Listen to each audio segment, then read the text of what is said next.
వినాయకులన్నింటినీ సందర్శించుకొని ఆ విఘ్నేశ్వరుడి ఆశీస్సులు తీసుకోవడం జరిగింది.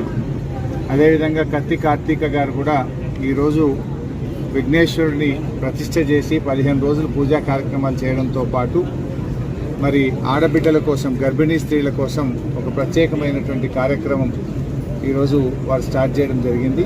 ఆ కార్యక్రమం పేరు మా ఇంటి మహాలక్ష్మి అనే కార్యక్రమం పెట్టి శ్రీమంతం కానుక ఇవ్వడం చాలా సంతోషం. గతంలో కేసీఆర్ గారు ఇలాంటి పేద గర్భిణీ స్త్రీల కోసం న్యూట్రిషన్ కిట్ అనే కార్యక్రమాన్ని ప్రారంభించారు. ఎందుకు ఇచ్చారు ఆ రోజు న్యూట్రిషన్ కిట్? ముఖ్యంగా తెలంగాణ ప్రాంతంలో చాలామంది మహిళలు రక్తహీనతతో బాధపడుతున్నారు. వారు పుట్టబోయే బిడ్డ ఆరోగ్యంగా ఉండాలన్నా, తల్లి ఆరోగ్యంగా ఉండాలన్నా పౌష్టిక ఆహారం ఆ తల్లికి అవసరం అని చెప్పి మరి రక్తహీనత తగ్గించడం కోసం, ఆ తల్లి యొక్క బలాన్ని ఇవ్వడం కోసం న్యూట్రిషన్ కిట్ను కేసీఆర్ ప్రారంభించారు. కాంగ్రెస్ పార్టీ వచ్చింది, న్యూట్రిషన్ కిట్ బంద్ చేసింది. అదేవిధంగా కేసీఆర్ కిట్ కూడా బంద్ చేసింది.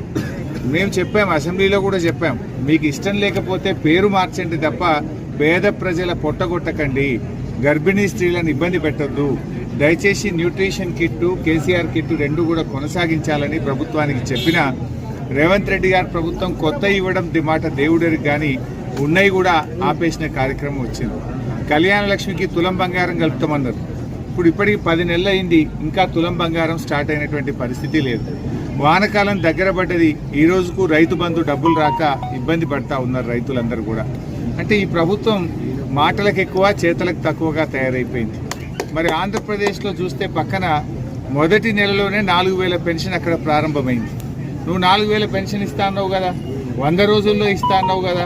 మా బీడీ కార్మికులు, వృద్ధ మహిళలు, వితంతువులు ఎంతోమంది 4000 పెన్షన్ కోసం ఎదురు చూస్తూ ఉన్నారు. మరి ఆంధ్రప్రదేశ్లో మొదటి నెల 4000 ఇచ్చినప్పుడు రేవంత్ రెడ్డి ఎందుకు ఇవ్వడు అని నేను అడుగుతా ఉన్నా. వెంటనే బీడీ కార్మికులకు, వితంతువులకు, వృద్ధులకు 4000 పెన్షన్ ప్రారంభించాలని బీఆర్ఎస్ పార్టీ డిమాండ్ చేస్తుంది. అదేవిధంగా మరి ఎందుకంటే మీరు ఆలోచించండి, ఈరోజు కేసీఆర్ గారు ఆ రోజు 2000 చేస్తా అంటే గవర్నమెంట్ వచ్చిన మొదటి నెలలోనే 2000 ఇచ్చిండు కేసీఆర్ గారు. నువ్వు 10 నెలలైనా 4000 ఎందుకు ఇస్తావు? అంటే ఈ మోసం చేసినావు, ప్రజలందరినీ కూడా మోసం చేసింది కాంగ్రెస్. నైజం బయటపడ్డది, అబద్ధాల కాంగ్రెస్ నిజస్వరూపం ఇప్పుడు ప్రజలకు బయటపడతా ఉంది. ఇవాళ రైతు భరోసా 7500 అన్నారు, ఇదివరకు పడ్డది లేదు. 4000 పింఛన్ అన్నారు, ఇదివరకు పడ్డది లేదు. మహిళలకు 2500 అన్నారు, ఇదివరకు పడ్డది లేదు. విద్యార్థులకు 5 లక్షల భరోసా కార్డు అన్నారు, ఇదివరకు పత్తా లేని పరిస్థితి ఉన్నది.